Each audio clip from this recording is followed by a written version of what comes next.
Assalamualaikum warahmatullahi wabarakatuh.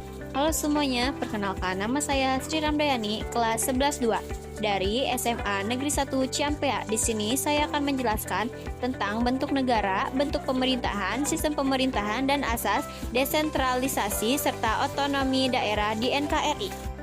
Kalian tahu gak sih apa itu bentuk negara? Bentuk negara adalah cara suatu negara disusun secara keseluruhan berdasarkan pembagian kekuasaan wilayahnya. Bentuk negara dibagi menjadi dua. Yang pertama adalah kesatuan atau unitaris. Negara kesatuan merupakan negara tunggal yang kedaulatannya berada di pemerintah pusat, seperti Indonesia atau NKRI, dengan ciri memiliki satu kepala negara, satu undang-undang dasar, satu kabinet, dan satu parlemen. Meskipun demikian, Indonesia menerapkan desentralisasi, yaitu daerah diberi otonomi untuk mengatur urusannya sendiri, kecuali beberapa kewenangan penting seperti politik di luar negeri, pertahanan, keamanan, hukum, agama, dan moneter. Yang kedua, serikat atau federasi. Negara serikat merupakan negara yang terdiri dari beberapa negara bagian yang awalnya berdiri sendiri, lalu bergabung dalam satu federasi. Dalam sistem ini terdapat dua pemerintahan, yaitu pemerintahan federal yang mengurus kepentingan bersama seperti pertahanan dan hubungan internasional, dan pemerintahan negara bagian yang mengurus urusan lainnya. Ciri utama negara serikat adalah kekuasaan berasal dari negara bagian yang sebagian diserahkan kepada pemerintahan federal. Nah, kalau bentuk pemerintahan itu apa sih? Bentuk pemerintahan adalah cara menentukan siapa yang menjadi kepala negara. Bentuk pemerintahan juga terbagi menjadi dua, ada monarki dan republik. Monarki adalah bentuk pemerintahan di mana kekuasaan dipegang satu orang, yaitu raja, yang biasanya memperoleh kekuasaan secara turun-temurun dan memerintah seumur hidup. Kekuasaan dalam monarki cenderung terpusat dan rakyat yang tidak terlibat dalam penentuan pemimpin.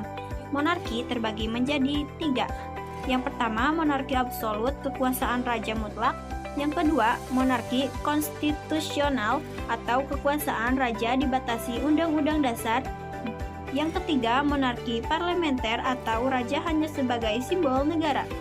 Sedangkan republik adalah bentuk pemerintahan yang dijalankan oleh dan untuk kepentingan rakyat, di mana kekuasaan tidak terpusat pada satu pihak melainkan dibagi ke berbagai lembaga-lembaga negara. Dalam republik, rakyat berperan aktif melalui pemilu, partai politik, dan sarana lainnya, sehingga pemerintahan bersifat demokratis. Dan kalau sistem pemerintahan adalah cara kerja hubungan antara lembaga-lembaga negara dalam menjalankan kekuasaan. Ada dua tipe sistem pemerintahan. Yang pertama, sistem presidensial.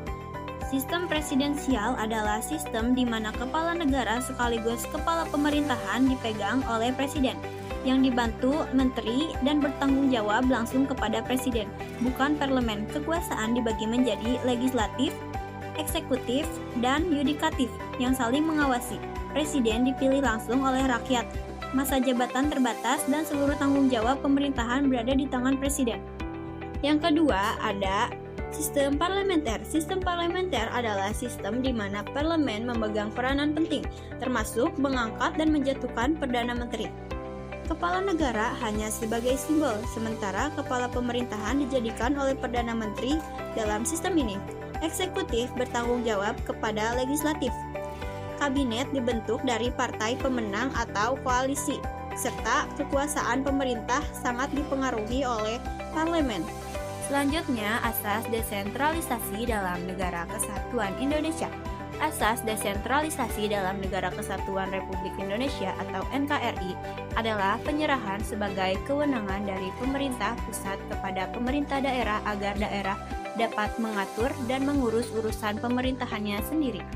Dan otonomi daerah di NKRI adalah hak, wewenang, dan kewajiban daerah atau provinsi, kabupaten, kota untuk mengatur dan mengurus sendiri urusan pemerintah serta kepentingan masyarakat setempat sesuai dengan peraturan perundang-undangan. Begitu saja penjelasan dari saya, kurang lebihnya mohon maaf. Assalamualaikum warahmatullahi wabarakatuh.